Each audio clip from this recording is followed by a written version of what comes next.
Hello বন্ধুরা, তোমরা সবাই কেমন আছো? আমি তোমাদের নিউ ব্লগার প্রীতি। তো আশা করি ব্লগটি তোমাদের ভালো লাগবে। তো চলো।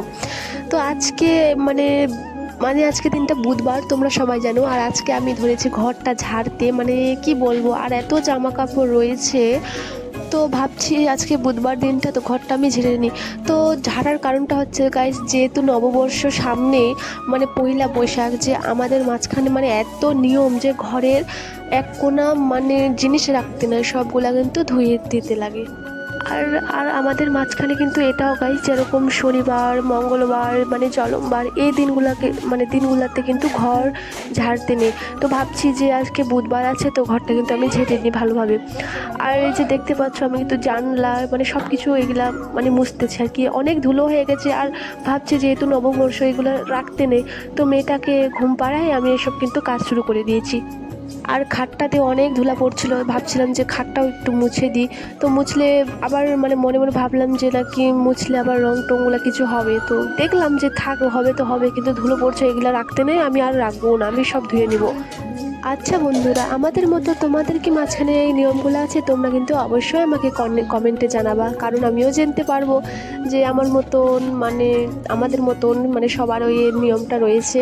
আর এই নিয়মটা পয়লা বৈশাখ যে আছে, আর এই দিনটা কিন্তু মানে আর কি বলবো, একটা মেলা হয়, সেই মেলাটা কিন্তু আমি অবশ্যই তোমাদের সাথে শেয়ার করব। সারাদিন মানে সাজগোজ, আর মানে ওই দিনটা পূজা হয়, পূজাটা তো আমি অবশ্যই শেয়ার করবো। আর সারাদিন সাজগুজু হয়, আর অনেক রকমের কিন্তু সেদিনকে খাওয়া দাওয়া হয়। আর এই যে সাইড রুমটা ছিল, এই রুমটা কিন্তু অলরেডি মানে কমপ্লিট, মানে সব কিছু কমপ্লিট, ধোয়া আর মানে সব কিছু মোছা টোছা সব কিছু কমপ্লিট।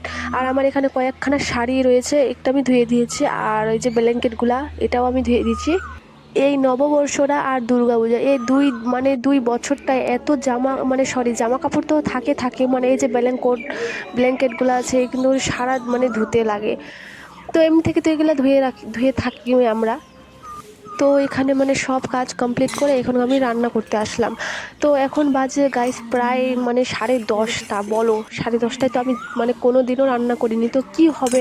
তো আজকে যেহেতু দিনটা পড়ছে, তো রান্নাটা দেরি হোক, তো আজকে মানে সবগুলা কাজ সারে নিলে আমার মানে শান্ত।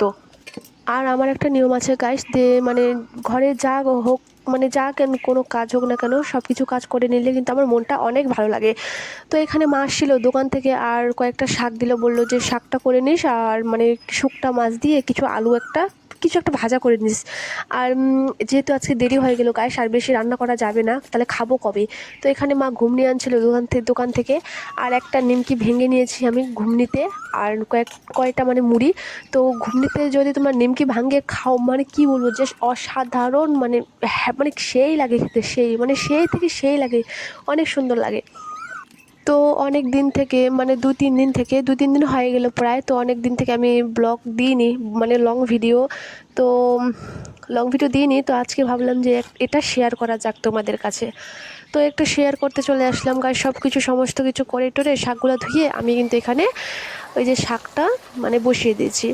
মানে শাকের যেহেতু ঝোল হবে একটা, মানে ভালো একটা, মানে বেশি ঝোল না, মানে হালকা ফুলকা ঝোল হবে, তাহলে ভাতগুলো একটু মেখে খেতে ভালো লাগবে। তো এখানে উনুনে করছি, কারণ গ্যাসে তো এখন তাড়াতাড়ি হবে না, আর উনুনে তাড়াতাড়ি হয়ে যাবে। এখন বাজলো গায়ে শাকটা হতে হতে আমার 11টা বেজে গেল। এখানে শুকনো মাছগুলো কিন্তু আমি ভিজিয়ে রেখে দিয়েছি, কারণ ভিজিয়ে রাখে দিলে মানে নষ্ট। তো বন্ধুরা, কেমন লাগলো তোমাদের ভিডিওটা? তোমরা কিন্তু অবশ্যই আমাকে বলবা, আর অবশ্যই কিন্তু একটা কমেন্ট মানে করবা, একটা কমেন্টের জন্য কিন্তু আমি এই ভিডিওগুলো করি গাইস।